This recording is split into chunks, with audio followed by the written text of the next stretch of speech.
dirigido al Laboratorio de Radioquímica de Geofisa, dedicada al control radiológico ambiental de las centrales nucleares españolas y estudios radiométricos y de control de residuos radiactivos para ENRESA. Ha publicado artículos numerosos, científicos, en revistas internacionales y españolas, impartido conferencias en diversos ámbitos profesionales. Al margen de toda esta su actividad profesional, ha tenido un especial interés por la historia en general, con particular debilidad en la biografía de grandes personalidades de la historia y de la ciencia. Entonces, desde su jubilación, además, ha tenido una participación importante en la Universidad Popular, Catalina Serena, ha estado en la Junta Directiva 10 años, 4 de ellos como tesorero y 3 como presidente, y ha impartido conferencias para todos nosotros, ¿no? En el día de hoy, Vicente Osín va a desarrollar el tema de la rebelión catalana de 1640 en el contexto de la Guerra de los 30 años. Es una cuestión histórica que nos remonta a los comienzos del independentismo catalán, hace casi 400 años, y resulta de plena actualidad en la política en España de hoy, como vamos a ver en la exposición. Y ya, pues nada, le dejo que sea. Buenas tardes a todos. Muchas gracias por su asistencia. Antes de empezar, quiero excusarme porque con el currículum que Manuel ha leído, más de uno podéis pensar que es un auténtico atrevimiento por mi parte a abordar un tema de características históricas. Y efectivamente es así. Yo no soy historiador, soy físico, profesionalmente hablando, pero desde siempre la historia me ha llamado mucho la atención, he leído bastante y desde que me jubilé prácticamente la lectura de la historia ha sido para mí ha tenido para mí una atención preferente. De manera que, como digo, si a lo largo de mi exposición cometo algún error histórico, os ruego que me lo perdonéis, porque no soy historiador de origen. Y antes de empezar también quisiera aclarar esta aparente contradicción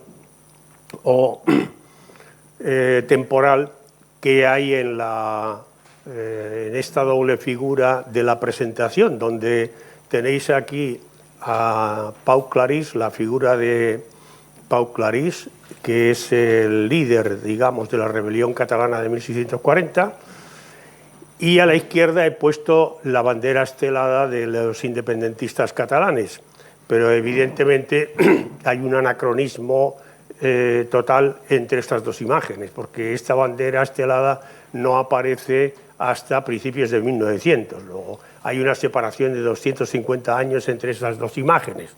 De manera que nadie se confunda con que la bandera estelada es de 1640, no lo es, ¿eh? Lo que he querido expresar aquí con esta doble imagen es que la independencia catalana hasta nuestros días, que está representada por la bandera estelada, tiene sus orígenes en estos hechos que voy a tratar de exponeros aquí, pero nada más. Bien,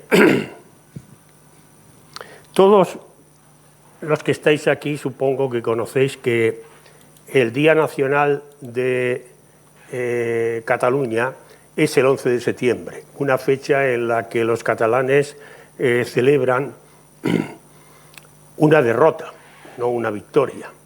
Es decir, porque el 11 de septiembre de 1614 se producía el asalto de Barcelona por las tropas de Felipe V de Borbón, que dio fin a la Guerra de Sucesión Española de 1700.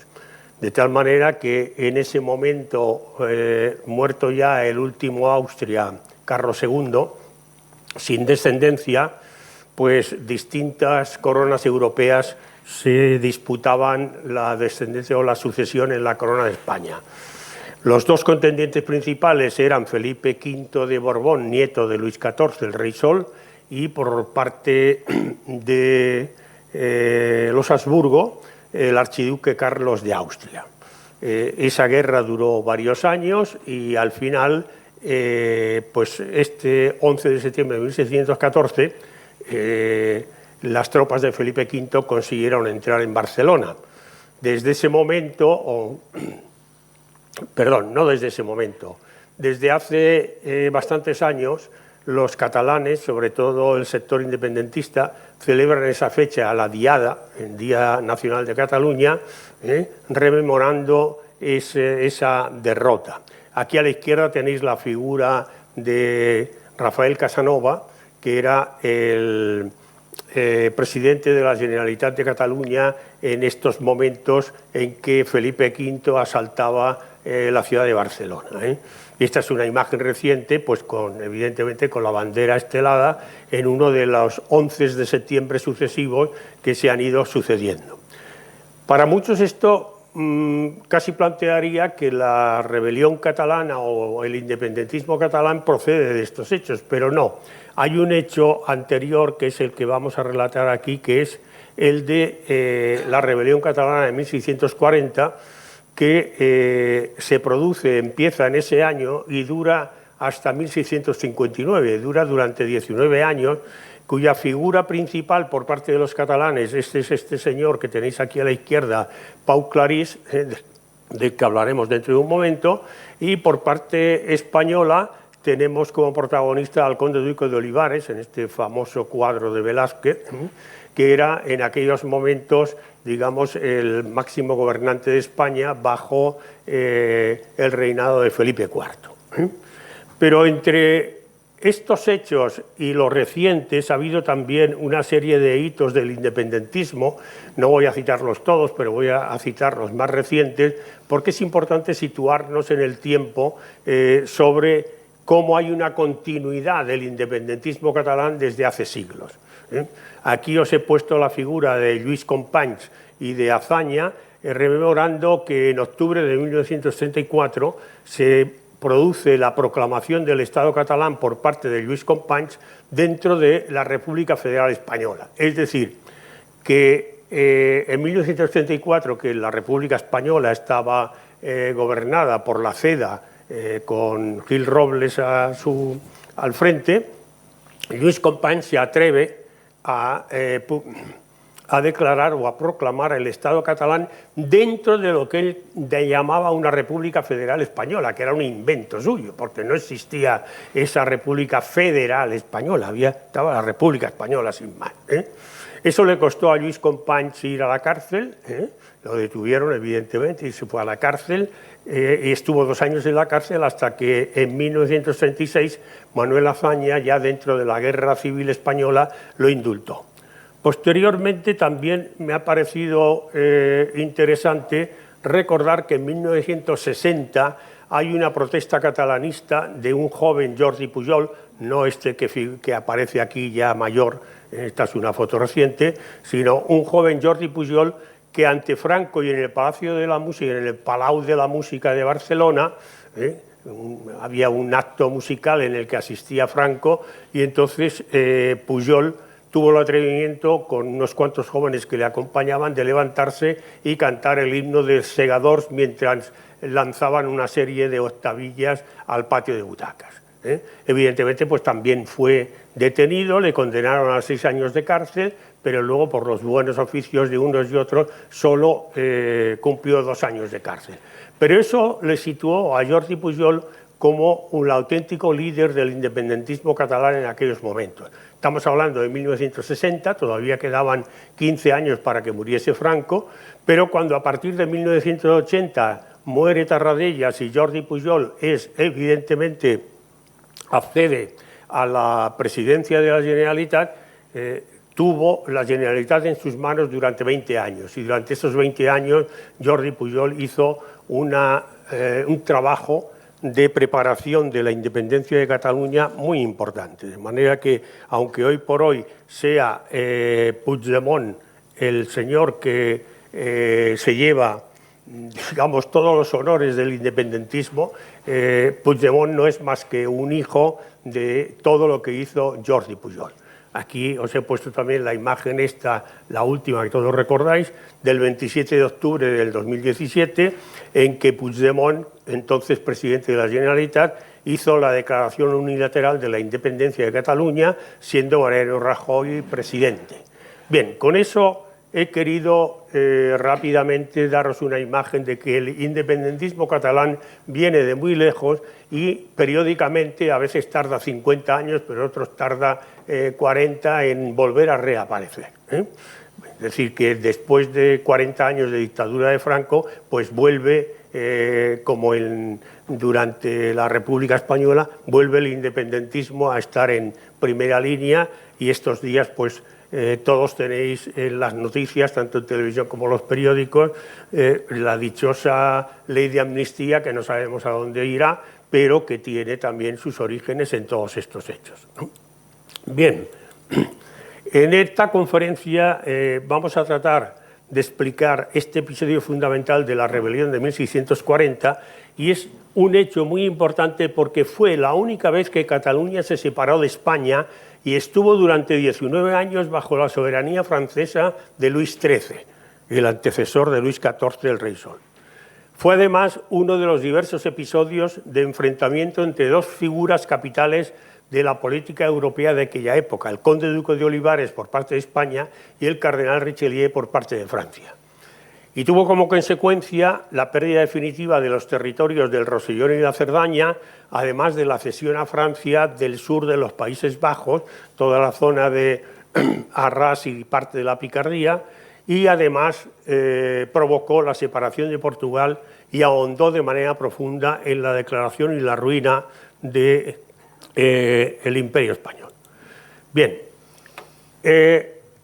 antes de entrar a explicaros más o menos cómo se sucedieron los hechos de 1640, es importante que situemos los hechos en algo mucho más importante, que es la Guerra de los 30 años europea.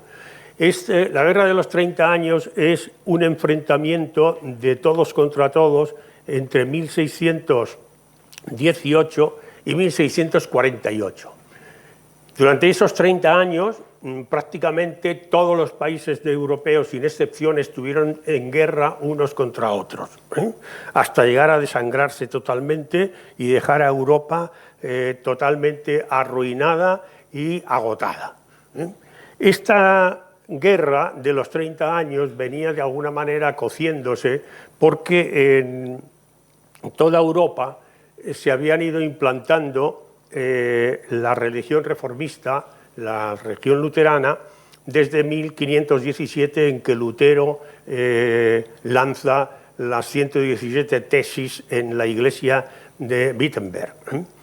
Desde ese momento ya han pasado 100 años y el protestantismo, con sus diversas corrientes, sean anglicanos, calvinistas, hugonotes, anabaptistas, luteranos, etcétera, se han ido extendiendo por toda Europa.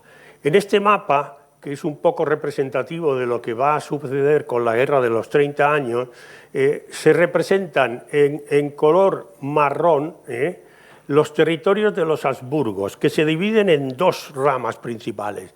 Los Habsburgo de Austria, lo que queda, que son los herederos del Sacro Imperio Romano Germánico, que tienen su centro en Austria, pero que se habían extendido anteriormente por toda la Alemania y la Europa central, pero que en esos momentos de 1618, como veis en este mapa, hay muchísimos territorios que están pintados en verde, y el color verde significa que están bajo una religión protestante en una u otra variante. Mientras que el color marrón, como digo, corresponde a los territorios de religión católica, porque están sustentados por los Habsburgo en Austria y por los Austrias en España. Como veis, aquí sigue en el momento la distribución territorial europea, en el que España, además de tener todos los territorios de Castilla y Aragón, tiene los Países Bajos españoles, con Luxemburgo y el Franco Condado, tiene además el Milanesado, el norte de Italia, y sigue teniendo el Reino de Nápoles, Sicilia, que aquí no aparece, y la isla de Cerdeña. Mientras que Austria tiene bajo su mando toda una gran parte de la Europa central, Baviera y algunos territorios muy poquitos de la antigua Alemania, que es mayoritariamente protestante. El protestantismo se había extendido también a todo el norte de Europa, Dinamarca, Suecia, Noruega, etc. Y aquí veis algo que parece un anacronismo. Francia también está pintado en verde. ¿Por qué? Porque la guerra de los 30 años estalla en 1618 y en ese momento en Francia, aunque oficialmente la religión imperante era la católica, bajo Enrique III, Enrique IV, pero quedaba un residuo muy importante de los hugonotes calvinistas. De manera que prácticamente todo el Atlántico y el sur de Francia en esa época era de religión protestante o calvinista. Por eso está pintada en verde. El cardenal Richelieu, cuando llega al gobierno de Francia en 1624, bajo Luis XIII, lo primero que hace es abordar la eliminación de los calvinistas, de los hugonotes. Y a lo largo de los años 1627 y 1628 lanza una campaña enorme contra los calvinistas franceses, hasta que toma la plaza fuerte de La Rochelle, que era un punto inexpugnable de los hugonotes. A partir ya de 1628, los calvinistas han sido vencidos y Francia aparentemente debería ser católica, ya en plenitud. Pero aquí aparece en verde porque Francia tiene, durante la Guerra de los 30 años, una actividad contra los países católicos, contra Austria por una parte y contra España por otra. Ahora diremos por qué.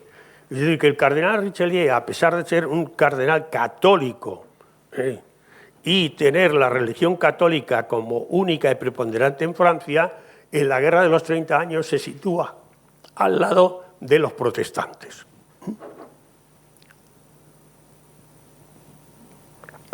Bien, no voy a dedicar demasiado tiempo a esto de la Guerra de los 30 años porque entonces nos llevaría gran parte del tiempo. Aquí he querido resumir en este diagrama que voy a tratar de explicaros lo que fue o las implicaciones que tuvo la Guerra de los 30 años. Como veis aquí, en el eje vertical están indicados los años desde 1618 hasta 1648 y en el eje horizontal se han recogido los principales países de Europa que participan en la Guerra de los 30 años en distintos periodos. No todos están implicados durante los 30 años, algunos están solo durante unos pocos años.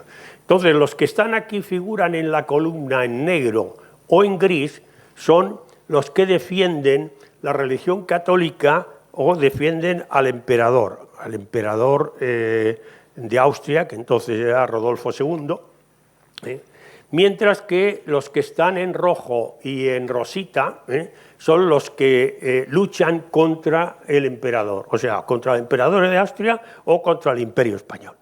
Entonces, aquí, como veis, tenemos en primer lugar al emperador, que está implicado en la Guerra de los 30 años desde el principio hasta el fin. Es decir, le dan bofetadas por todas partes, está defendiéndose inevitablemente. Y también junto a él, Baviera prácticamente está, porque era también católica, está también todo el tiempo implicada.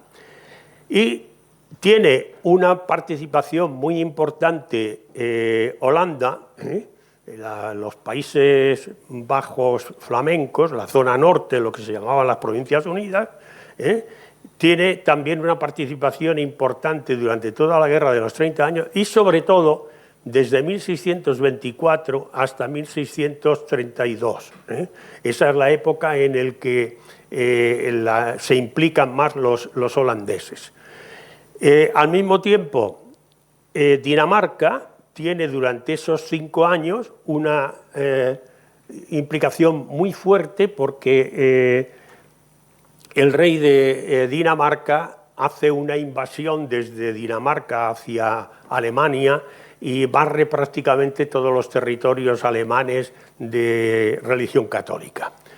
Sobre todo aquí también hay, como veis dentro del esquema rojo, una gran influencia de Suecia y de Francia. Suecia desde 1630, con el rey Gustavo Adolfo, es un auténtico salvaje dentro de la Guerra de los 30 años, con un ejército muy poderoso que no solamente implica a Suecia, sino también a Noruega y otros países nórdicos, invade todo el territorio alemán y llega hasta Austria y en parte hasta Francia, y durante ese periodo de tiempo destruye hasta 2.000 castillos y hay más de 1.500 localidades que las arruina totalmente, las destruye. Era, como digo, un salvaje tremendo. Muchos tuvieron la suerte de que murió en una batalla ya al finales de la Guerra de los 30 años y fue uno de los factores que propiciaron el que se acabase. Bien, esta Guerra de los 30 años, a pesar de que se llame de Guerra de los 30 años, en realidad es una guerra que está constituida por multitud de factores, de guerras. Hay hasta 18 guerras individuales incluidas dentro de ese esquema general, y todo esto empieza con la llamada defenestración de Praga de 1618. Esta defenestración de Praga no es ni más ni menos que un suceso también brutal. Si veis aquí, en este mapa, el que he enseñado antes, veréis que en la región de Bohemia, que es lo que actualmente es Chequia y Eslovaquia, tiene una zona pintada en rayitas verdes. Quiere decirse que esta zona correspondía plenamente al Imperio de Austria y tenía que ser de religión católica, pero en Bohemia se había desarrollado ya una variante del protestantismo que se había hecho con el gobierno de muchas de las zonas, entre ellas Praga. Entonces, aunque Bohemia era un feudo del Imperio austriaco, tenían su propio gobierno protestante. Entonces, llega un momento en que ya Rodolfo II se harta de que estén haciendo lo que les dé la gana y manda unos emisarios suyos del emperador con sus correspondientes papeles para destituir a los gobernantes protestantes en Praga y quedarse los emisarios del emperador como nuevos gobernantes. Cuando llegaron allí, lo que hicieron fue cogerles por los pies y lanzarlos por la ventana. Esto es lo que se conoce como la defenestración de Praga. Supuso una indignación enorme por parte de Rodolfo II de Austria, y ahí empezó, digamos, el primer envite con el ejército austriaco invadiendo Bohemia y luego siguiendo hacia arriba. Bien, como he dicho, esta guerra que está constituida prácticamente por más de 18 guerras, entre ellas hay media docena en las que se ve implicada España: la guerra de Cataluña, la guerra de Portugal, la de los Países Bajos, la de Mantua, la de la Valtelina, etc. Es decir, que el conde duque de Olivares prácticamente durante todo su gobierno, que lo ocupó en este periodo de la guerra de los 30 años, pues no daba abasto de defenderse de un lado para otro. Fue una guerra terrible donde las venganzas y las ejecuciones eran permanentes. Este es un grabado típico en el que han cogido una serie de prisioneros y le están colgando a todos de los árboles, mientras el cura los va confesando previamente para que se vayan al cielo después de haberse colgado, ¿no? Algunos os recordará esto los grabados de la guerra de Goya, porque evidentemente tiene una cierta similitud en cuanto a salvajismo y atrocidad dentro de la guerra. Bien,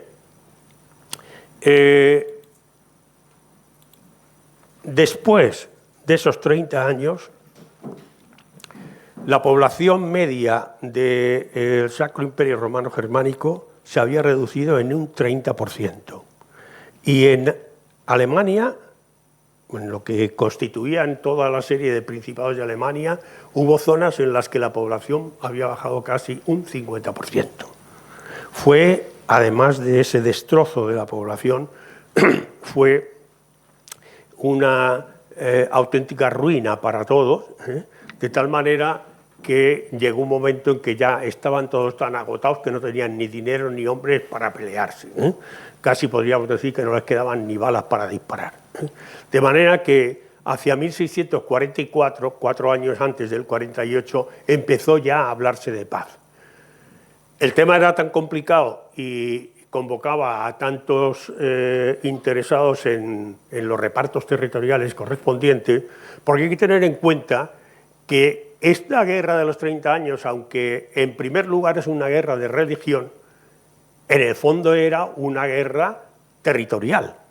Es decir, que casi todos los países que estaban en guerras unos con otros lo hacían porque unos querían más territorio y otros defendían sus territorios.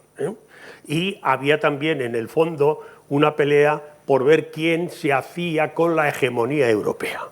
Es decir, en el siglo anterior, con Carlos V y Felipe II, nadie dudaba que era el Imperio Español el hegemónico en Europa y el que imponía su ley. Cuando se establece la Guerra de los 30 años, eso se pone en cuestión. Y cuando acaba la Guerra de los 30 años, el Imperio Español ya no es hegemónico en Europa. Entonces, como digo, llegar a la Paz de Westfalia en 1648 supuso 3 o 4 años de negociaciones entre unos y otros, pues la frontera mía se queda hasta aquí, no, que no es tuyo, que esto hasta que llegaron a un acuerdo. De manera que la Paz de Westfalia realmente es el conjunto de hasta 14 paces diferentes entre distintos territorios. Entre ellos, España, bueno, al final Europa quedó constituida o distribuida en 1648, como veis aquí, aunque no hay mucho detalle. España parece que conserva gran parte de sus territorios, pero no es cierto porque ha perdido una parte de los Países Bajos, como veremos luego, y otra parte de los Pirineos. Y Austria se ha quedado también totalmente reducida a lo que es propiamente Austria, Hungría y la Corona de Bohemia. En Alemania han sido barridos totalmente. Francia ha extendido sus fronteras considerablemente, y aquí, como curiosidad, podéis ver que ha aparecido una especie de federación entre Polonia y Lituania. Aunque Lituania sea hoy en día un territorio mínimo, en aquella época era toda esta extensión de terreno que recogía una parte de la actual Ucrania. Pero bueno, para significar que a lo largo de la historia las fronteras van cambiando inevitablemente. Bien, vamos ahora a hacer un paréntesis. Seguimos estando dentro de la guerra de los 30 años, pero ahora vamos a hablar de cómo se suceden los hechos que van a desencadenar la rebelión catalana de 1640. Y eso se produce porque entre 1635 y 1648 Francia lanza una campaña militar para extender sus fronteras todo lo que pueda. Y ahí he querido significar aquí dónde está en 1600 el Imperio Español y dónde está Francia, porque dentro de este intento de Francia para extenderse, pues se encuentra con que España la está acercando por casi todos los sitios. Por el sur tiene los Pirineos y a España, por el norte tiene los Países Bajos con España, por el este tiene el Franco Condado y el Milanesado, que también están los españoles. Con lo cual, cuando Richelieu en 1624 accede al poder, al gobierno de Francia, tiene muy claro que si quiere extender el reino de Francia, España le está estorbando por todas partes. y a partir de 1635, cuando ya ha derrotado a la oposición calvinista dentro de Francia, lanza una operación, tiene una estrategia muy bien pensada para llegar a extender sus fronteras. Teóricamente, en la mente de Richelieu quería extender el reino de Francia hasta lo que él creía que eran sus fronteras naturales. Frontera natural era, por supuesto, los Pirineos, pero incluso en algún momento se llegó a plantear que era el Ebro, la frontera natural de Francia. Es decir, que cuando se inicia la guerra de Cataluña en 1640, algunas de las actuaciones de Richelieu llegan hasta Aragón y intenta establecerse en el Ebro, cosa que no consigue, evidentemente.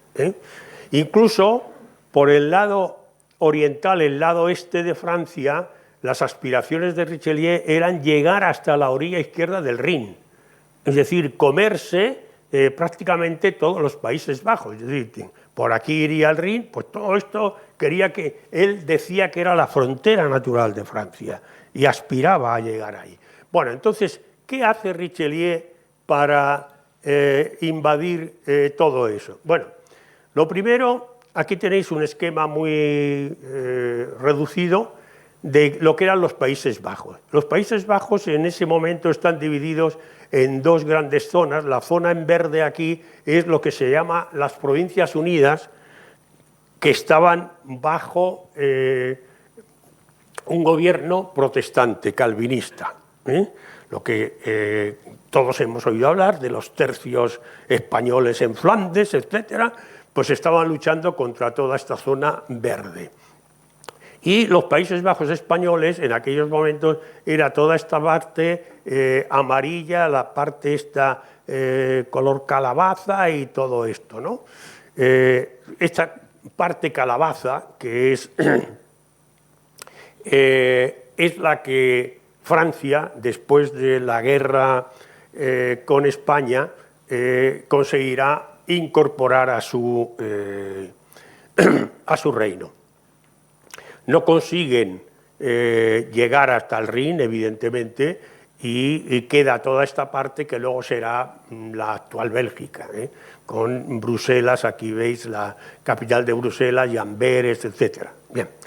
Bueno, en 1634, Richelieu hace un tratado con los Países Bajos del norte, lo que se llaman las Provincias Unidas, para que empiecen a incordiar a las tropas españolas. Es decir, la guerra entre el norte y el sur de los Países Bajos, entre los calvinistas y los católicos, entre España y los flamencos, es permanente, pero tiene también altibajos, porque evidentemente se arruinan unos y otros, etcétera, ¿no? Entonces hay paces. En esos momentos de 1684, Richelieu concierta con los flamencos y les manda recursos económicos para que de nuevo incordien todo lo que puedan a España. Entonces empiezan a dar la lata aquí en España. Veis aquí en este cuadradito la Breda, os sonará por la rendición de Breda de Ambrosio de Spínola. Pues Breda había sido un punto fuerte, crítico, dentro de la defensa de la parte española en 1629. Durante esta nueva oleada de guerras de los flamencos, Breda cae de su parte. Y al mismo tiempo que los flamencos están incordiando por aquí, los franceses también están incordiando por el norte, de manera que España se ve sometida a una acción bélica tanto por el norte como por el sur. Estamos en 1634. Pues bien, 5 años después, todo esto evidentemente ocurren muchas cosas y esto es un resumen, ¿no? 5 años después, Richelieu tiene la gran idea estratégica de que toda esta parte de los Países Bajos recibe la ayuda española a través de lo que se llama el Camino Español. Es decir, desde España se podía enviar recursos y hombres para reponer todas las bajas de los tercios, se podía ir por mar, pero era muy arriesgado y complicado mandar una expedición naval, de manera que desde tiempos de Felipe II lo que se hacía es mandar las ayudas a los Países Bajos a través de lo que se llamaba el Camino Español. El Camino Español consistía en que se mandaban las tropas y las ayudas por barco desde Barcelona y Valencia hasta Génova. De Génova a Milán iban sin ningún problema porque eran territorio español, y el problema consistía en atravesar los Alpes.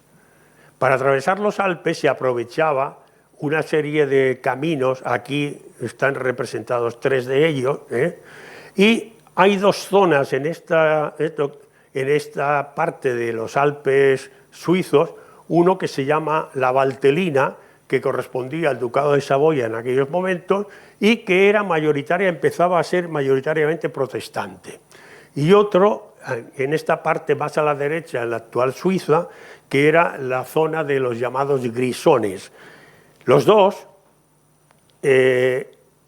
incentivados por Richelieu, empiezan a poner pegas a las expediciones españolas. De tal manera que dice, un momento, que este es territorio nuestro, ¿qué es eso de que aquí pasáis como os da la gana, ¿no? Entonces, en 1639, Richelieu manda un cuerpo de ejército francés a esta zona de los Alpes, lo que se llama la Valtelina, y aquí en esta ciudad de Breissac, que era un punto estratégico, consigue una gran victoria y le corta el camino español a los españoles. Es decir, que a partir de ese momento, de 1639, ya no es posible mandar repuestos y recursos desde España hasta los Países Bajos. El conde duque de Olivares se da cuenta de que le van a cortar las alas en los Países Bajos, y entonces lo que rápidamente hace es reunir una armada de barcos para mandar los recursos por mar. Entonces, bueno, aquí este mapa, a ver si os podéis situar, todo esto es tierra, todo esto es el Canal de la Mancha, es el mar. La Armada Española con los recursos para apoyar a los Países Bajos va por mar, y cuando llega aquí a la parte más estrecha, el estrecho de Calais, entre Calais en Francia y Dover en Inglaterra, aquí les están esperando la armada holandesa, que con ayuda de los ingleses destruyen la armada española en la llamada Batalla Naval de las Dunas. Con lo cual, pues resulta que han dejado a los Países Bajos totalmente aislados y sin posibilidad de defensa por parte de... En esos momentos, a partir de 1639, las fuerzas francesas, los ejércitos franceses, intensifican todavía más sus incursiones hacia territorio español, pero no solo hacia eso, sino que es el momento en el que Francia entra de manera firme en la Guerra de los 30 años y lanza 2 iniciativas, aquí están representadas por el 1 y por el 2, el 1 va directo hasta los Países Bajos, al centro de los Países Bajos, Maastricht, Bruselas, etcétera, los Países Bajos españoles, y esta otra va directa hacia Alsacia, Saboya y toda esta zona que estaba controlada por el emperador de Austria. Bueno, aquí, aunque ocurrirá 3 años más tarde, aprovecho para decir que se produce un hecho crucial, aprovecho porque está el mapa aquí, ¿no? Pero ya lo veremos luego. Se produce un hecho crucial y es la batalla de Rocroi en 1643.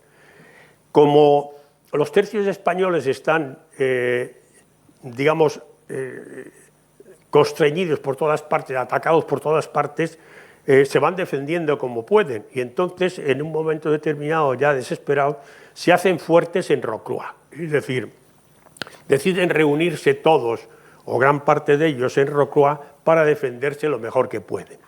Y entonces Richelieu junta 5 cuerpos de ejércitos distintos, concentra todas las fuerzas francesas y le provoca una derrota total a España, que se conoce como la batalla de Rocroi de 1643. Con eso desarboló en gran parte las capacidades de defensa de España. Bueno, me he adelantado 3 años y además tengo que decir que en 1643 Richelieu hacía unos meses que había muerto, porque murió en noviembre de 1642.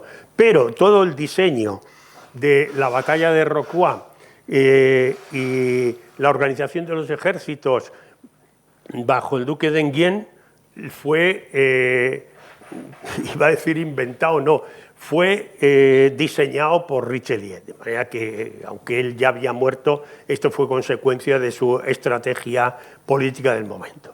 Bien, y así, ahora sí, llegamos a la rebelión de Cataluña de 1640, aunque me he dedicado demasiado tiempo a todo esto. Bien, en ese momento en España está gobernando el conde duque con Felipe II y en Francia el cardenal Richelieu con Luis XIII como rey.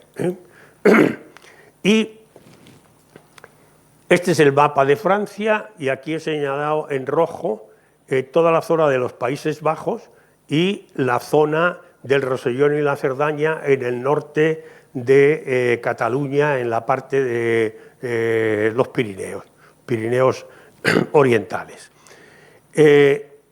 Aquí se está produciendo en esos momentos todas las batallas que os he dicho anteriormente, y al mismo tiempo Richelieu asalta en 1639, hace un movimiento estratégico en esta zona del Rosellón y la Cerdaña. Esto es la frontera de los Pirineos, España, Francia, y aquí en el norte del Principado de Cataluña está el Rosellón y la Cerdaña, que en esos momentos forma parte del Principado de Cataluña. Aquí os he puesto esta silueta en grande que corresponde, o sea, habría que trasladarlo aquí, es decir, esto es, y aquí aparece al norte de Perpiñán, que es la capital de Rosellón, la plaza fuerte de Salses. Salses era, pues como quien dice, la llave de entrada al Rosellón, pues, pero que se situaría aquí, junto al mar. Entonces, Richelieu, en una operación simultánea por mar y desde el Languedoc, lanza una doble operación y se apodera de la fortaleza de Salses, con lo cual el Rosellón podríamos decir que está a expensas de que lance la operación definitiva para hacerse con ello. Olivares, que está desesperado, ¿qué hace? Pues intenta mandar un ejército de defensa a Cataluña, pero con la mala suerte de que en Cataluña se han producido una serie de hechos anteriores y Olivares y, digamos, el Reino de España no pueden tener peor imagen dentro de Cataluña. Cuando Olivares, si nos retraemos unos años anteriores, cuando Olivares llega a la gobernación de España, le presenta a Felipe IV un memorial en el cual le explica o le describe cuál va a ser su programa de gobierno. Y dentro de ese programa de gobierno tiene una idea estratégica que él llama la unión de armas. Bien, esa unión de armas, en resumen, venía a ser como decirle a Felipe IV, tienes un imperio constituido por muchos reinos, pero esos reinos tienen que llegar a constituirse en una única ley. Lo que no puede ser es que en cada reino haya unos fueros, unas leyes particulares, así no vamos a ninguna parte. Y además, en esa unión de armas, Olivares explica que todos los reinos, estados y señoríos de la monarquía hispánica tendrían que contribuir en hombres y en dinero a su defensa en proporción a su población y a su riqueza. Es decir, Olivares está haciendo eco de que el Imperio Español está repartido en multitud de territorios por todas partes y que cada vez que atacan en un punto hay que mandar refuerzos a las fuerzas correspondientes que están allí y que eso no puede ser. Pero además se encuentra con la situación de que durante todo el siglo anterior, durante los gobiernos de Carlos V y Felipe II, ese esfuerzo militar continuo para mantener los territorios que constituían el Imperio Español ha estado sustentado por Castilla. Es decir, que todos los impuestos y los hombres, etcétera, que había que aportar, venían fundamentalmente de Castilla. Con lo cual, Olivares se encuentra con una Castilla arruinada, agotada y sin ninguna capacidad de reacción. Y entonces, por eso plantea que todos los estados, reinos y señoríos de la monarquía hispánica tienen que aportar hombres y dinero. Pero se encuentra con que esa idea genial resulta ser un desastre total. Cuando Olivares, en 1626, o sea, 2 años después de inventar la unión de armas, hace un recorrido por Aragón, Valencia, Cataluña y Portugal, pues se encuentra con que la respuesta de todos esos reinos es más que tenue. Es decir, en Aragón y en Valencia le dan un poquito de dinero, mucho menos de lo que él pedía, y unos pocos soldaditos, pero no mucho. Cataluña dice 0 patatero, y lo intenta de nuevo en 1632, 6 años después, y también Cataluña dice 0 patatero. Y además de eso, pues ocurre que en 1638 Richelieu lanza una campaña sobre los Pirineos occidentales. En los Pirineos occidentales están defendidos fundamentalmente por una plaza fuerte que es Fuenterrabía, donde tenían un fuerte extraordinariamente bien defendido, y Richelieu manda su armada para intentar tomar Fuenterrabía en la desembocadura del Bidasoa, con lo cual hubiese ocurrido como en Salses, es decir, si yo conquisto esta plaza fuerte, prácticamente tengo la entrada a España libre. Richelieu, a duras penas, consiguió recabar unos cuantos refuerzos de Aragón y de Valencia y unos poquitos también de Portugal, que los mandaron a defender Fuenterrabía, y gracias a eso consiguió que la Armada francesa levantase el sitio y se liberase el asedio de Fuenterrabía. En este episodio de 1638 en Fuenterrabía, Cataluña también envió 0, con lo cual podéis imaginaros que la imagen y la actitud de Olivares frente a Cataluña era de un cabreo de lo más profundo hacia los catalanes. Con lo cual, ¿qué ocurre? Pues que cuando se produce la invasión del Rosellón por parte de Francia, Olivares prepara, como puede, un ejército que va a enviar a Cataluña para defender la frontera norte de los Pirineos. Ese ejército que va a mandar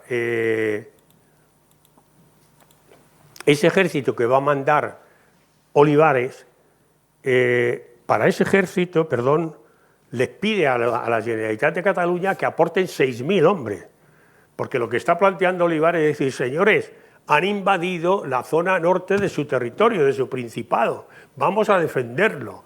Entonces yo envío un cuerpo de ejército, pero ustedes tienen que aportar 6.000 hombres. La Generalitat dice que no tiene hombres para dar. Y entonces lo que Olivares plantea es decir, bueno, por lo menos, puesto que estaban digamos, en cueros en cuanto a posibilidades de defensa. Olivares lo que pide entonces es que los tercios que va a mandar a Cataluña, por lo menos los catalanes les den alojamiento y comida. Bien, entonces la Generalitat va a decir también que no, o le va a poner muchas pegas. Y aquí hay que hacer un inciso para hablar de esta figura clave de todos estos hechos, que es Pau Clarís. Este señor, canónigo de la Seu d'Urgell, del obispado de Seu d'Urgell, la Seu d'Urgell era en aquellos momentos uno de los obispados principales de Cataluña. Y este señor, con 20 y pocos años, había estudiado Derecho Canónico y Derecho Civil, venía de buena familia, había nacido en Berga y es nombrado canónigo de la Seu d'Urgell. Y desde el momento en que es nombrado canónigo de la Seu d'Urgell, él hace una política desde el punto de vista eclesiástico muy intensa, recorre prácticamente toda Cataluña, le conocen en toda Cataluña y es, por decirlo así, un líder dentro de Cataluña. Y además, en 1638, la Generalitat de Cataluña ha elegido una nueva representación. En la Generalitat había una representación que se dividía por tercios, un tercio eclesiástico, un tercio nobiliario y un tercio real. Y entonces Pau Clarís es elegido como representante del tercio eclesiástico dentro de la Generalitat. Al mismo tiempo que un tal Tamarit, Francesc de Tamarit, es nombrado por el tercio nobiliario aristocrático de Cataluña. Son los dos personajes principales de este hecho.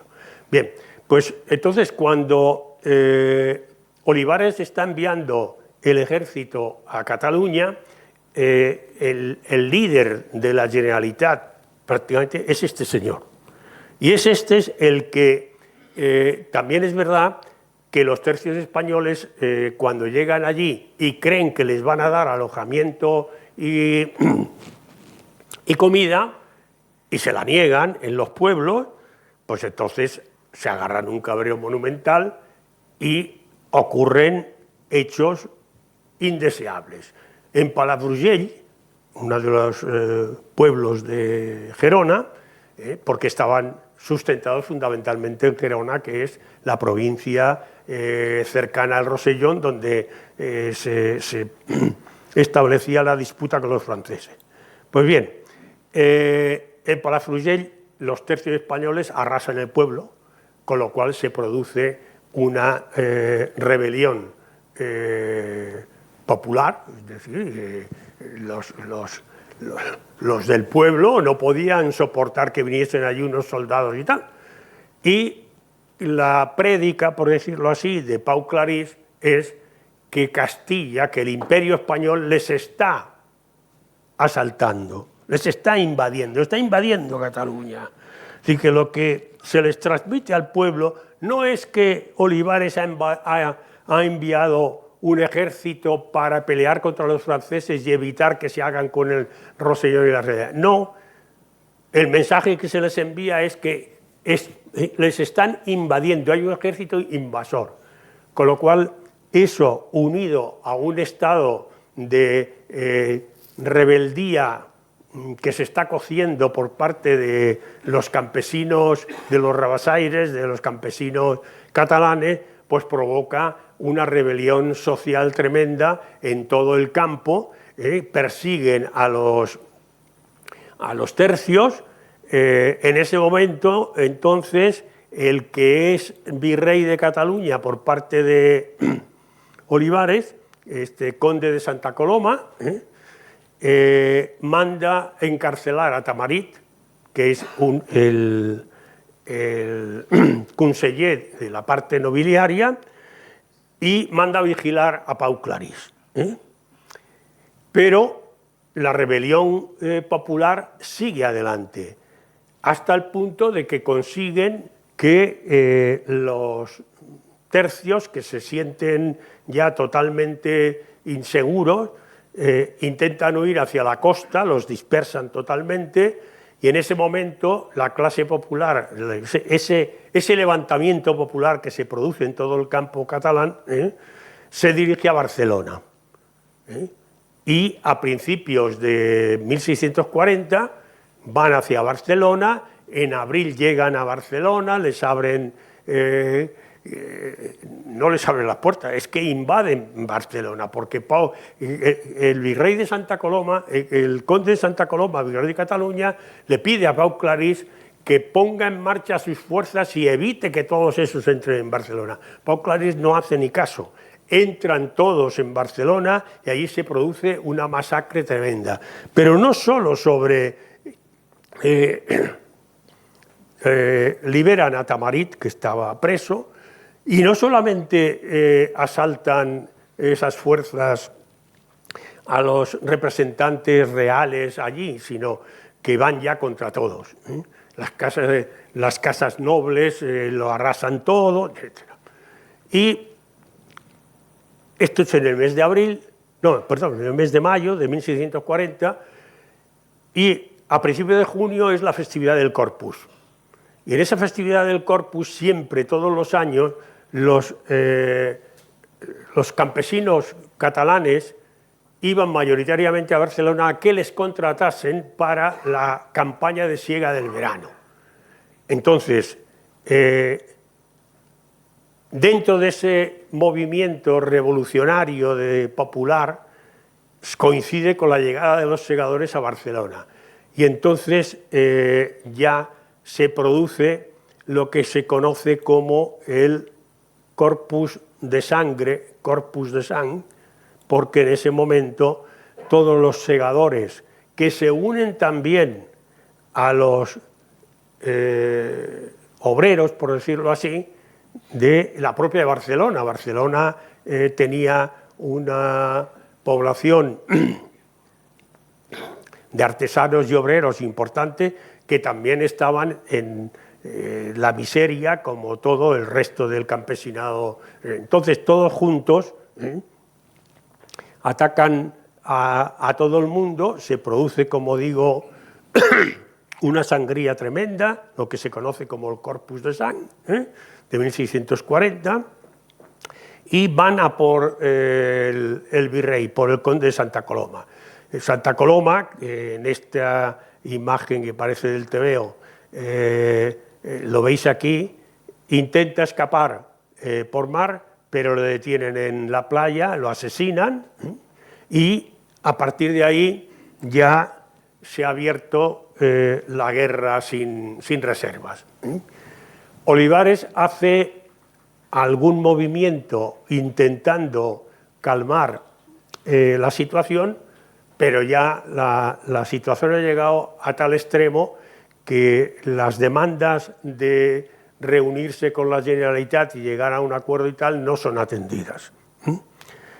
A todo esto, en el mes de septiembre, Pau Clarís se ha reunido con emisarios franceses de Richelieu y ha concertado con ellos que en caso de necesidad le mandarán un cuerpo de ejército para defenderse de las tropas reales de Olivares.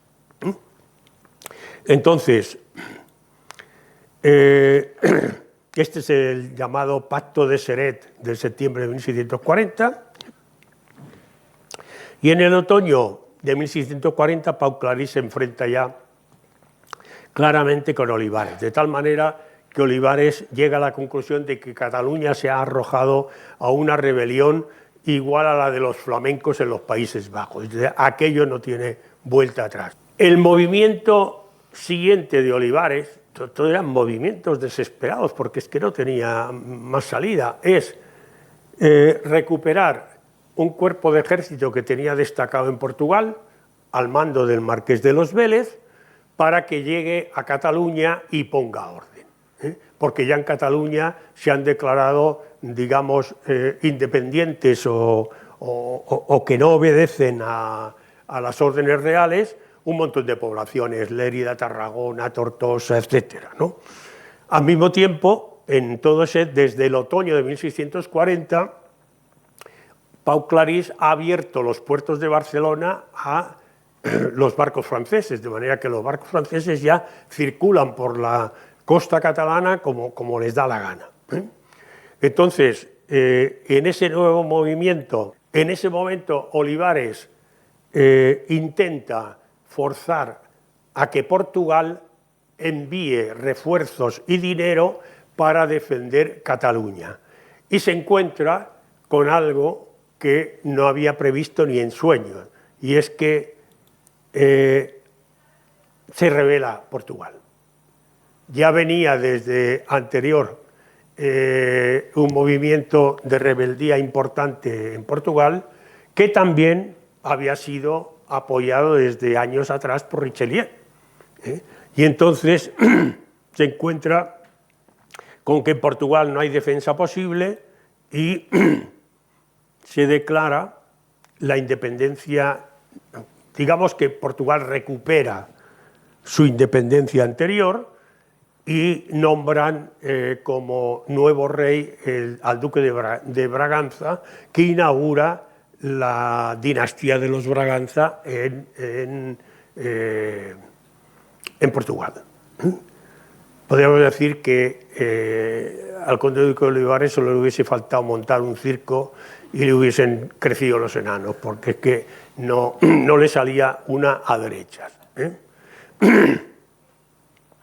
En octubre de 1640, el Principado de Cataluña permitió a los navíos franceses usar los puertos catalanes. En ese momento Olivares les ofreció la paz, que la ignoraron, por supuesto, y finalmente Pau Clarís, el 16 de enero del 45, o sea, al mes siguiente, declara la República Independiente de Cataluña bajo la protección de Francia. Y se encuentra con la sorpresa de que el plenipotenciario del rey de Francia, Duplessis Besançon, le plantea que, bueno, que ellos están dispuestos a ayudarles, evidentemente, porque ya tienen tropas allí y tal, pero que eso solo puede realizarse si Luis XIII, su rey, es reconocido como soberano dentro de Cataluña. Con lo cual, el 23 de enero, Pau Clarís plantea esa propuesta a la Generalitat y el 24 al Consejo de Ciento, al Consell de Cent, que era el gobierno de la ciudad de Barcelona. Los dos aceptan y entonces Luis XIII es nombrado nuevo conde de Barcelona y Luis I de Cataluña. De manera que el tema está ya cerrado. Bien, a todo esto, el marqués de los Vélez, que viene con el cuerpo de ejército para poner orden en Cataluña, ha entrado por la frontera oeste con Aragón y ha empezado a levantar sitios que se habían rebelado contra la autoridad real. Empieza por Lérida y luego baja hacia el delta del Ebro, libera Tortosa, libera Cambrils, Tarragona, y al final, a principios de enero, llega a Martorell, junto a Barcelona. Ahí hay una batalla importante que la gana el marqués de los Vélez, y entonces se apresta al asalto de Barcelona. Pero durante todo ese recorrido, desde que el marqués de los Vélez entra por Lérida, baja al delta del Ebro y va por la costa hasta Barcelona, ha tenido una táctica muy negativa, que ha consistido en ir haciendo represalias en cada uno de esos sitios. Con lo cual ha encarcelado a muchos, ha fusilado a otros cuantos, y entonces de nuevo Barcelona se levanta en armas. Y se aprestan a defenderla desde el castillo de Montjuïc. El castillo de Montjuïc, que hoy es un parque de atracciones, como quien dice, entonces era una fortaleza formidable. Y el marqués de los Vélez se apresta entonces a la toma de Barcelona, al asalto del castillo de Montjuïc, creyendo que es una fortaleza. Pero lo que ha hecho Pau Claris es convertir el castillo de Montjuïc en una trampa, porque efectivamente el castillo de Montjuïc está fortificado y reafirmado con artillería que ha aportado complementariamente también Francia, los franceses. Pero hay un cuerpo de ejército muy importante de caballería que el marqués de los Vélez ignora que sí. El marqués de los Vélez se presenta delante del castillo de Montjuïc y está preparando sus cañones para bombardear la fortaleza.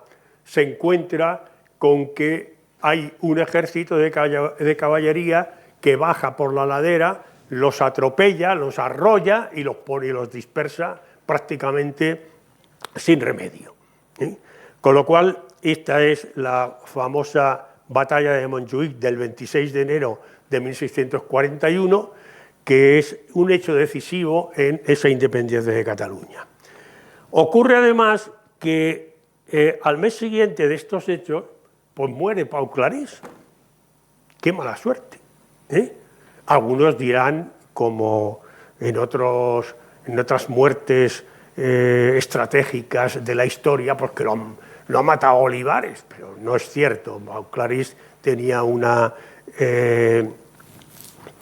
salud bastante precaria y murió pues, como consecuencia de eso. Pero eso genera un vacío de autoridad dentro de Cataluña, que aprovechan los franceses, de tal manera que aunque Luis XIII ha sido nombrado conde de Barcelona y Luis I de Cataluña, él nunca estuvo en Cataluña, manda a un virrey que es el que se hace cargo de Cataluña con las tropas de los franceses allí. Y desde ese momento los catalanes prácticamente a la muerte de Pau Claris no tienen una orientación clara, no tienen un gobernante claro y en poco tiempo los franceses se hacen prácticamente con todo el gobierno de Cataluña. De manera que se produce una desbandada general y los franceses hacen y deshacen como les da la gana. Hay un dato interesante, bueno, no sé si contarlo porque estamos bastante mal de tiempo, bueno, y es que aprovechando esas circunstancias resulta que se produce también una rebelión en Andalucía.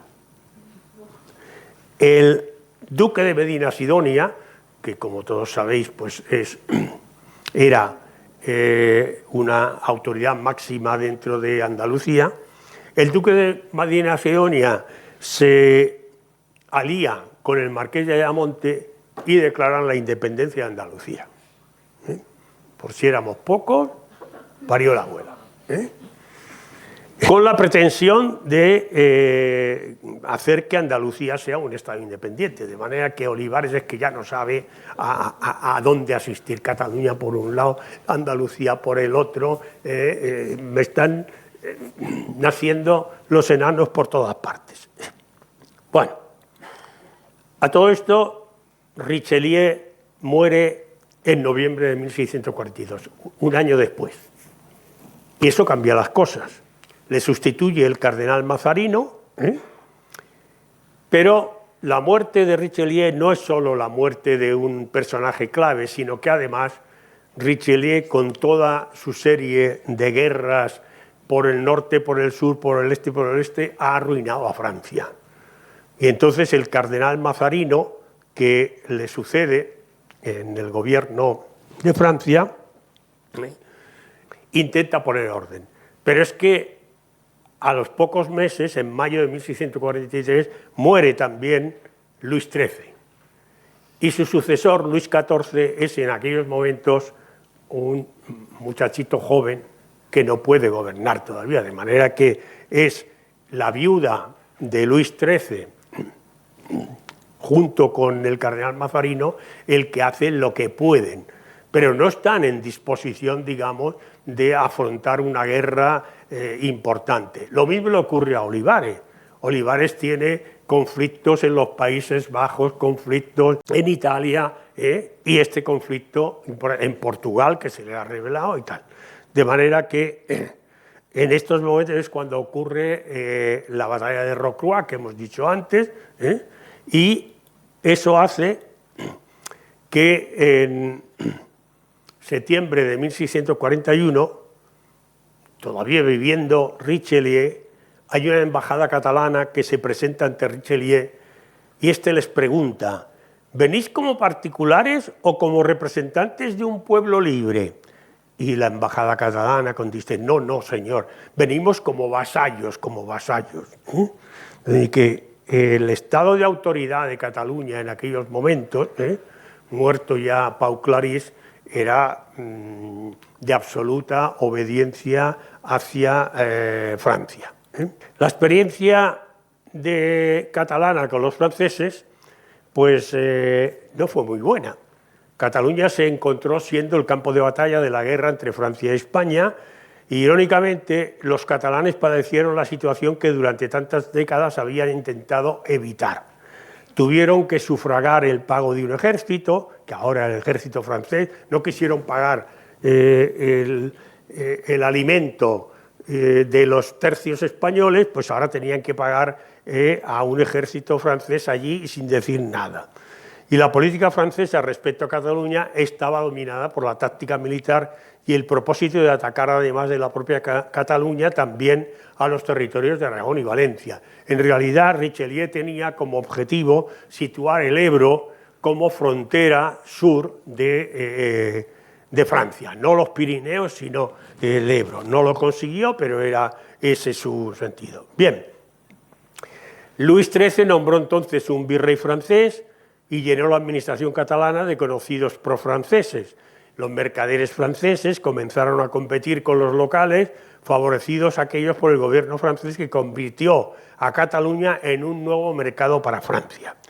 Y en 1642 el ejército francés de Luis XIII conquista el Rosellón, Monzón, Lérida y enclaves importantes que consiguió Felipe IV reconquistarlos al año siguiente. Se produce entonces la destitución del conde duque de Olivares por parte de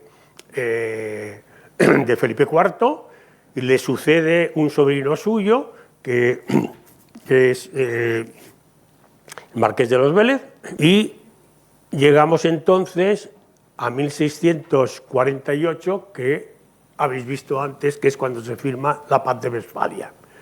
La Paz de Westfalia, en estas situaciones, obliga a España a darle la independencia a las Provincias Unidas. Es decir, no tenían capacidad de defensa, y entonces pues aceptan que dentro de los acuerdos de la Paz de Westfalia Flandes sea... Hubo un intento de devolver Cataluña a cambio de Flandes, pero que no prosperó porque los catalanes se negaron. Y la guerra con Francia en Cataluña continuaría todavía hasta la Paz de los Pirineos en 1659.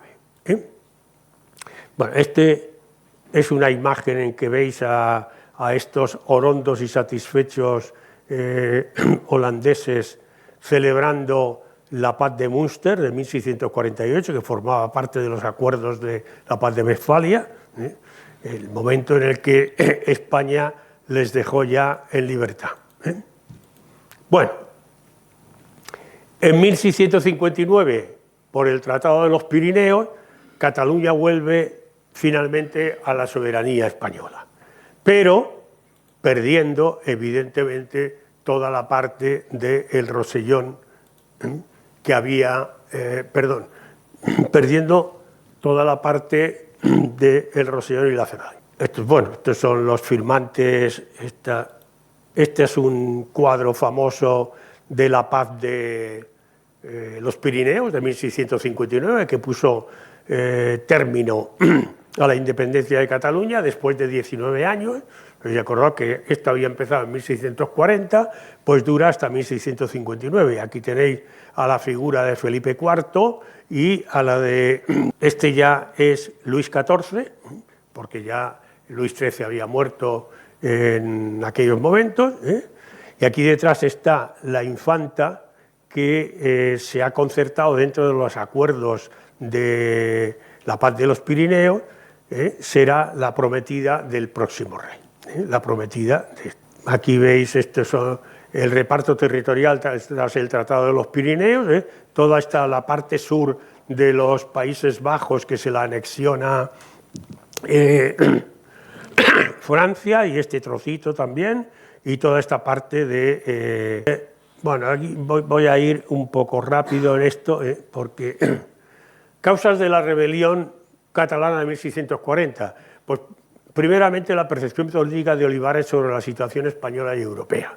Es decir, Olivares tuvo una percepción política totalmente equivocada, y quiso poner en marcha la unión de armas, que fue un error morrocotudo, y por otra parte había una diferencia importante de orientación política entre España y Francia. Richelieu había entendido que había llegado el momento de los Estados-nación, mientras que Olivares estaba todavía en la idea del imperio español, porque todavía teníamos un territorio muy extenso. En Italia, en los Países Bajos, teníamos toda Sudamérica, etc., ¿no?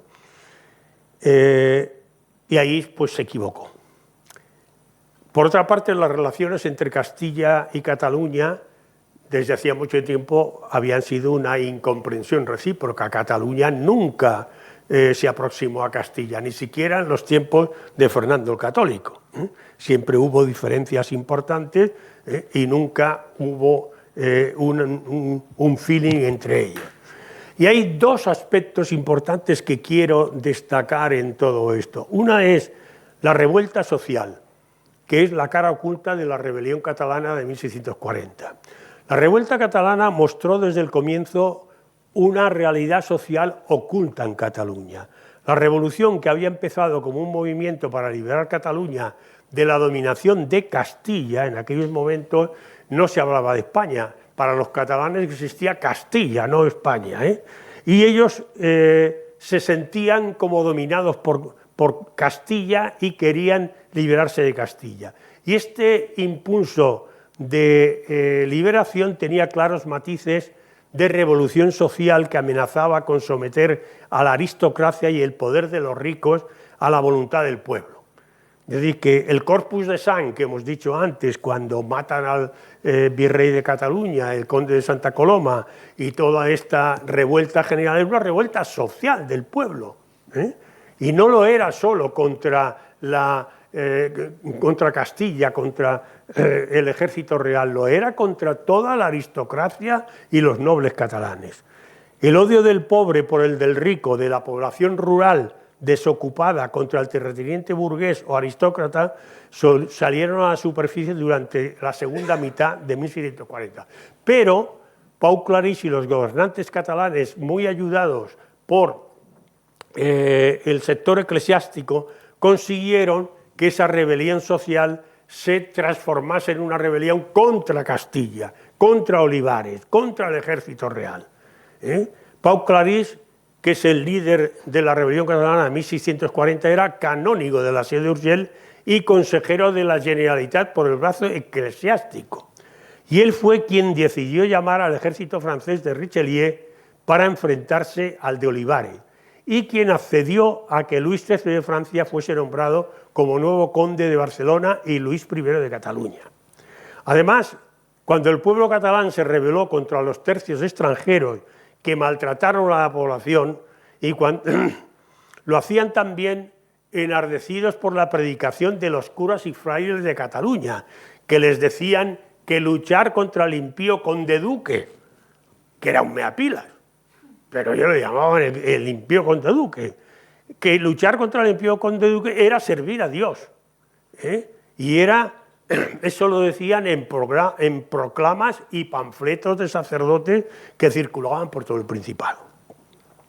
Esta clara posición del sector eclesiástico en favor del catalanismo y su independencia ha sido una constante en toda la historia de este movimiento de emancipación de Cataluña. Esa es la razón de que hoy en día el independentismo sea preponderante en las zonas rurales de Cataluña, donde el cura de cada pueblo es una autoridad y utiliza el púlpito en ese sentido. Y lo fue mucho menos en las zonas urbanas. Hoy en día, en las grandes ciudades y en las zonas industriales, todo el entorno de Cataluña, de Barcelona, el entorno industrial de Tarragona, etcétera, en las zonas el independentismo en todas esas zonas es minoritario. Y los partidos independentistas nunca han sacado mayoría en Barcelona, Tarragona, Lérida y en las grandes ciudades industriales del entorno de Barcelona. Bien, conclusiones y lecciones de futuro. Bien, las conclusiones de la rebelión de Cataluña las voy a resumir porque vamos ya muy mal de tiempo. Es que me enrollo tanto que luego me falta tiempo. La derrota, las consecuencias peores fueron para España, porque perdió el Rosellón y la Cerdaña, perdió todo el sur de los Países Bajos, Artois y la Picardía, y además perdió Portugal, porque aprovechando todos esos hechos, en 1668 Portugal ya se hizo totalmente, volvió a ser un reino independiente. Cataluña, bueno, también, bueno, rebelión de Portugal. Cataluña perdió el Rosellón y la mitad de la Cerdaña que correspondían al Principado de Cataluña, y los perdió para siempre. Esos territorios son lo que actualmente constituye el departamento de los Pirineos Orientales de Francia, y nunca han vuelto a la soberanía española. Pero lo peor que le pasó a Cataluña es que 50 años después, bueno, 50 años después, Felipe V, cuando gana la guerra de sucesión, les quita los fueros y su legislación propia y les impone el decreto de nueva planta. Es decir, que les equipara a todas las demás zonas que constituían España en aquel momento. Paralelamente, hubo otros problemas de gobierno en los otros reinos de España. Hubo intentos de separación en Aragón, en Valencia, en Nápoles, en Sicilia y en Andalucía. En Andalucía se produjo, ya lo he explicado antes, pero se producía un hecho interesante, y es que la mujer del duque de Braganza, que se proclama rey como Juan IV de Portugal, la mujer de ese rey era la hija del duque de Medina Sidonia. Y entonces, curiosamente, Medina Sidonia estaba impulsando al duque de Braganza a que se rebelase contra España. Y él luego intenta esa misma operación en Andalucía que no le sale bien. Otras consecuencias fue el ahondamiento en la ruina de España, el debilitamiento de la posición de España en la Guerra de los 30 años. Cuando llega la paz de Westfalia, España negocia en total debilidad, tiene que ceder por lo que puede. Y la gran beneficiaria fue evidentemente Francia. Bueno, aquí os he puesto este plano para que veáis cómo desde la época de Richelieu Francia se va extendiendo progresivamente por el norte y por el este. Estos territorios que veis aquí en marrón, todos estos que están adjudicados a Luis XIV, en realidad son las conquistas de Richelieu, porque la paz de Westfalia se firma en 1648 y Richelieu muere en el 42. Por eso se le asignan a Luis XIV, ya estaba muerto también Luis XIII.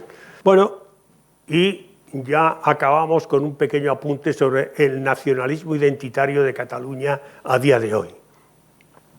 Tras la caída del franquismo en 1975, las voces inicialmente regionalistas, defensoras de las singularidades culturales, lingüísticas, históricas del antiguo Principado de Cataluña, se fueron manifestando progresivamente como catalanistas, primero regionalistas, luego catalanistas, después fueron soberanistas y finalmente se definieron ya como claramente independentistas, que reclamaban el derecho a decidir de cada territorio, de los pueblos. Eso lo habréis oído muy repetidamente en los últimos tiempos.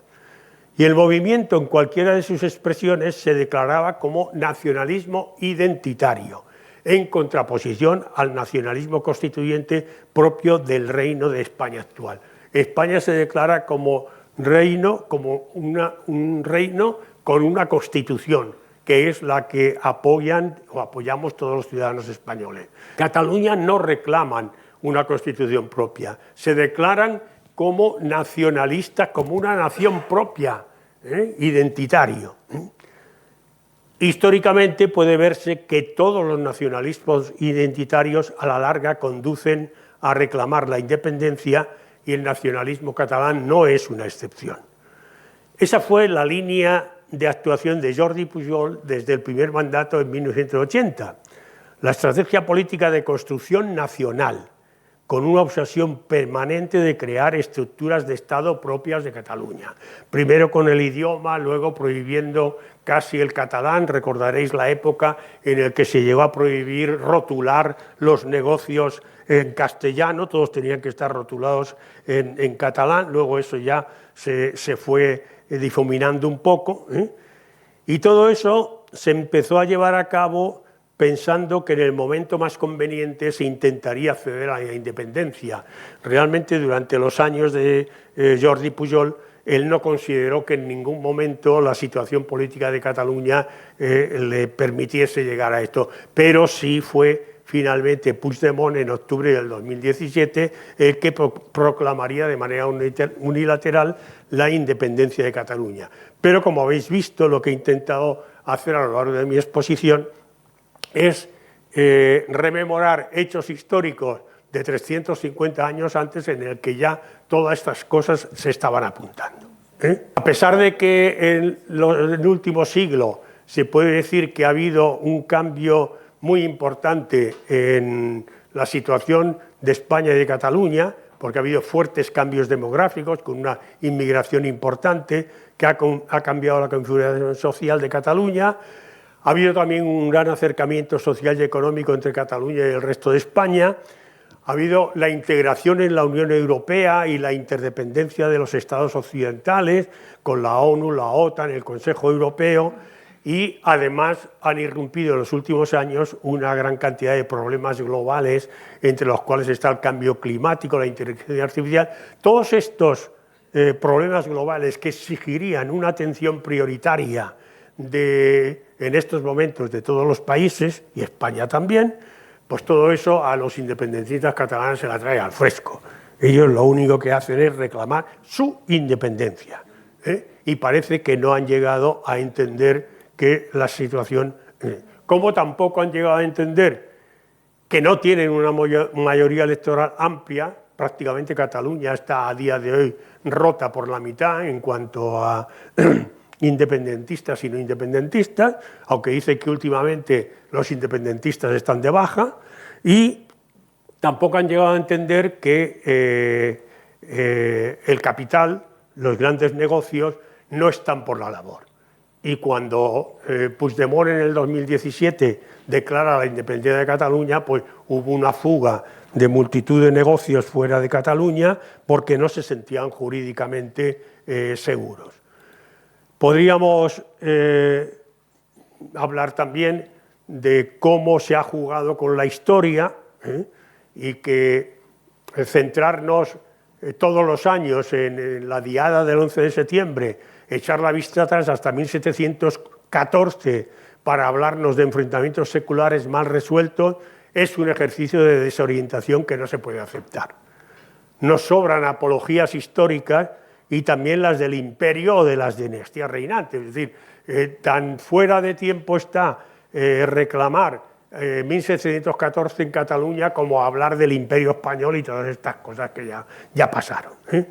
Nos falta mucha crítica y mucho pensamiento historiográfico serio.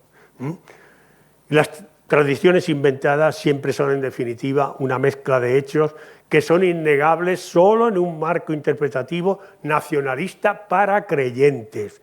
Es decir, que estamos en una situación en Cataluña en que los independentistas tienen un discurso que solo se lo pueden creer pues, los que son independentistas y nada más.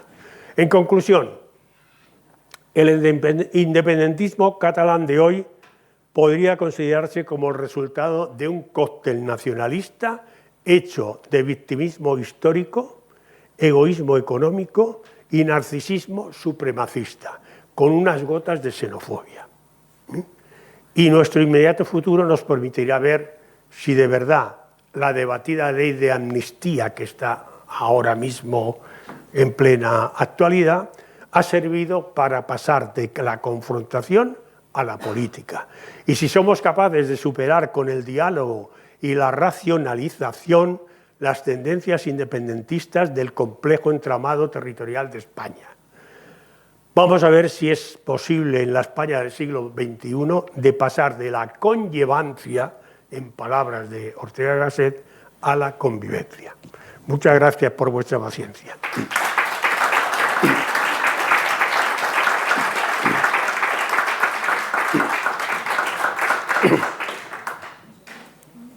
Bueno, y supongo que alguna pregunta tendréis.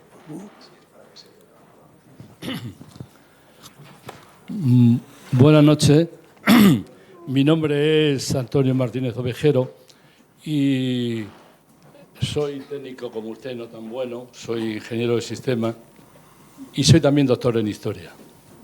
Y quiero decir que cuando usted ha hablado de las historias, de la fantasía, de las tradiciones y tal, pues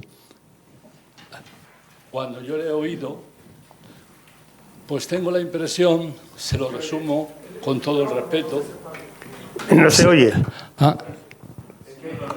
Acérquese el micrófono. Digo que soy doctor en historia y no soy especialista naturalmente en la historia moderna. Yo soy especialista en el siglo XIX y sobre todo en el siglo XX. Y naturalmente, cuando uno estudia la historia, tiene que ver siempre la perspectiva global y no, como a mí me ha parecido que ha hecho usted, reducirla a una película de buenos y malos. Malo, bueno, es el conde duque de Olivares, que como usted bien ha dicho, era un inútil. Lo importante es cómo la monarquía hispánica ha mantenido a un inútil durante 20 años como valido del rey de España, o de los reyes de España, aunque fue fundamentalmente de uno, de Enrique IV. Y segundo, los franceses pues son más listos. Evidentemente está claro que algunos eran más listos que el conde duque de Olivares. Y los catalanes, los castellanos vienen a ser los buenos, sacrificados, y los catalanes son los malos de la película. Entonces yo creo que eso es una reducción demasiado simple, pero es lo que se desprende de todo lo que ha dicho. Por lo menos así yo lo he entendido. Bueno. Les quiero... No, déjeme, usted ha tenido hora y media, déjeme a mí 5 minutos más. Quiere decirse que usted ha obviado, por ejemplo, que Flandes fue una herencia del primer Habsburgo, que era Carlos I de España y V de Alemania, que llevaba en guerra, cuando usted empieza a recordar los años, pues no sé si 60 o 70 años más, en la cual se habían consumido miles de tercios o de constituyentes de los tercios españoles y gastado más de las 2/3 partes de la plata americana. Todo eso fundamentalmente a través de Castilla, y parece que los Habsburgos españoles parece que no están que no están en la película. Parece que no están en la película. Ya llevamos 80 años, 70 años luchando en los tercios de Flandes y intentando recuperar una cosa que era propiedad privada de la monarquía hispana. No era de España, era del rey, era de la monarquía hispana. Quiero decirse con esto que algo tendrá que ver en este asunto y en todas estas causas, es decir, en las características de la monarquía y las intenciones y las políticas de la monarquía hispana, de los Habsburgo españoles, por lo menos en principio. En segundo lugar, usted ha dicho que en el sentido amplio, es decir, que los catalanes se negaban a pagar tributo y a contribuir y en una parte de eso es verdad. No todo, pero una parte de eso es verdad. Naturalmente, pero es que la monarquía de España, como se construye con los reyes católicos, cuando se construye a través de lo que hoy consideramos que son las comunidades autónomas, pero entonces eran reinos, que junto el rey de Castilla y el reino de Aragón, que Aragón era Cataluña, Cataluña era una parte pequeña de Aragón en aquel momento. Fernando el Católico era el rey de Aragón y Cataluña era aragonesa, en principio, como monarquía. Es decir, quiere decirse que cuando los reyes españoles... Pero por favor, ¿quiere usted concretar la pregunta? Porque es que si no nos está echando una segunda conferencia. Si usted, hombre, es que usted no tiene la opinión única en este tema. No, entonces, pero yo he sido el ponente y lo que espero son preguntas, no una ponencia alternativa. Explíqueme usted por qué la monarquía española se empeñó durante 70 años en luchar por el reino de Flandes, que era propiedad de su rey, no de los españoles. Explíqueme usted por qué cuando el rey de España tenía, o de la monarquía hispánica, todavía no era España, era la monarquía hispánica, tenía que jurar los fueros de cada uno de los reinos españoles, por qué violó de alguna manera e impuso una tarea a todos los reinos, empezando por Castilla, porque no recordemos que el primer reino que se rebeló contra la monarquía hispánica y contra Carlos I fueron los castellanos y las castellanas. Quiero decirle, explíquemelo.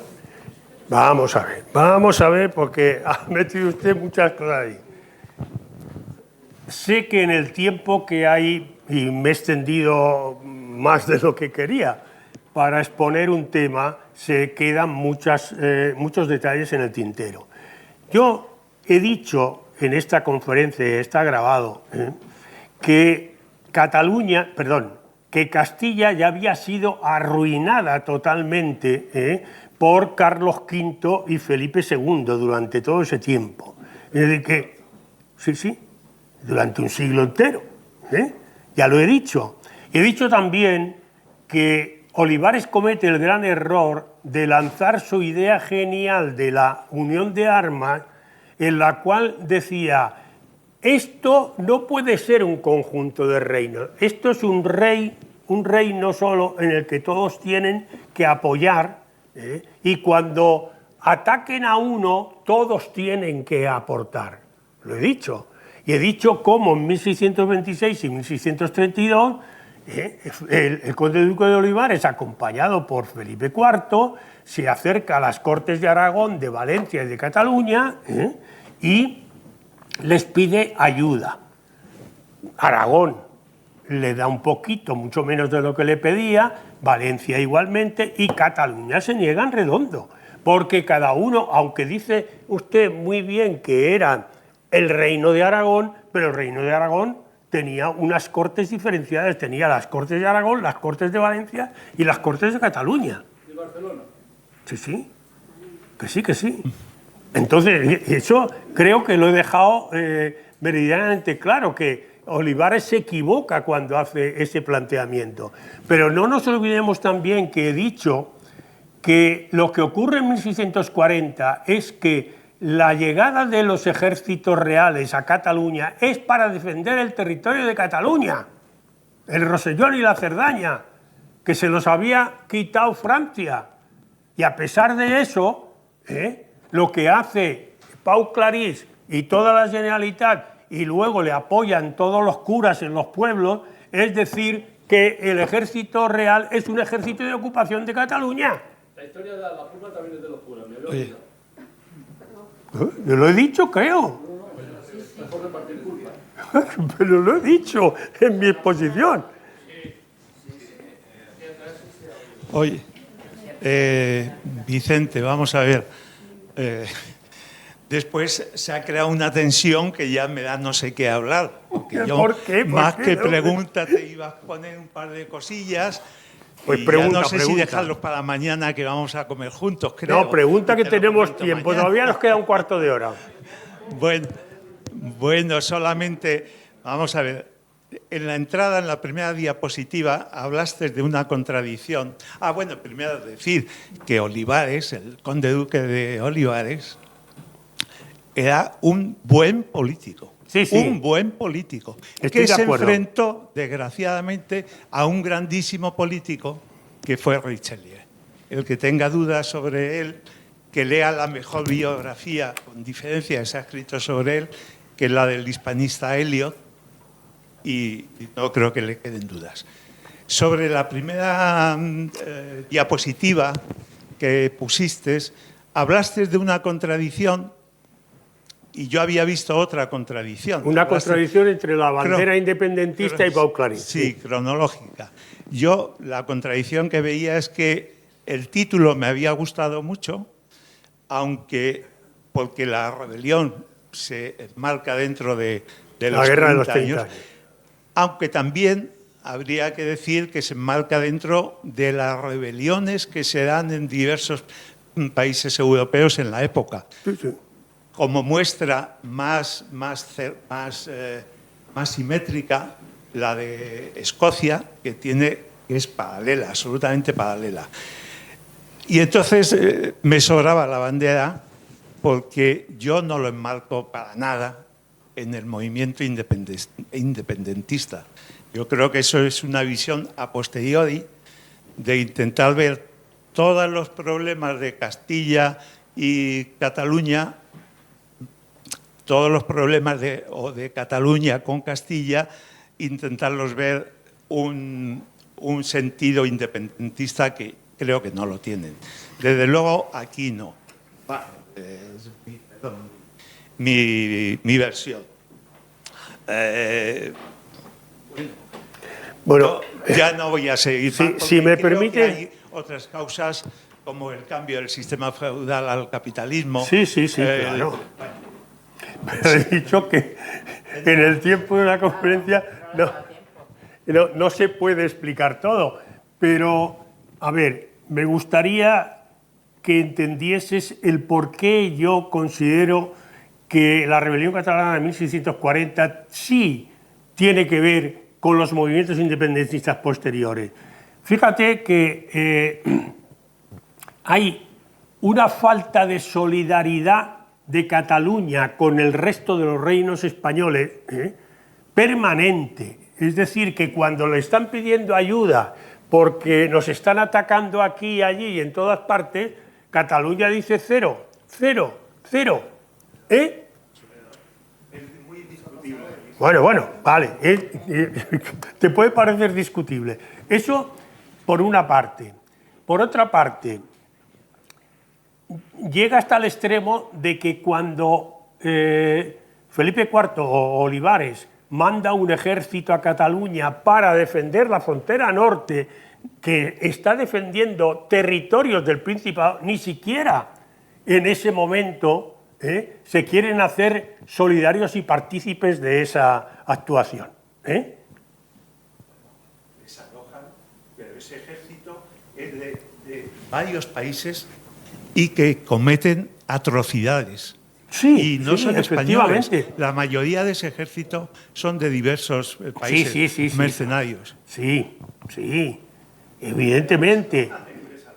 evidentemente, y también se podría decir, ya digo que no todo se puede decir, que, porque no da tiempo, que Cataluña tenía también sus elementos de crítica respecto a lo que ellos llamaban Castilla.